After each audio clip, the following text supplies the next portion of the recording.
श्रियकान्ताय कल्याणनिधये निधयेतिनाम् श्रीवेङ्कटनिवासाय श्रीनिवासाय मङ्गलम् लक्ष्मी सविभ्रमालोकसुभ्रूविभ्रमचक्षुषे चक्षुषे सर्वलोकानां वेङ्कटेशाय मङ्गलम् श्रीवेङ्कटाद्रिशृङ्गाग्रमङ्गलाभरणाङ्गये मङ्गलानां निवासाय श्रीनिवासाय मङ्गलम् सर्वावयव सौन्दर्य सम्पदा सर्वचेतसां सदा सम्मोहनायास्तु वेङ्कटेशाय मङ्गलम्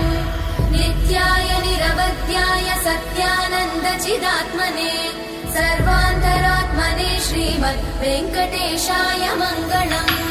स्वतः सर्वविदे सर्वशक्तये सर्वशेषिने सुलभाय सुशीलाय वेङ्कटेशाय मङ्गलम्।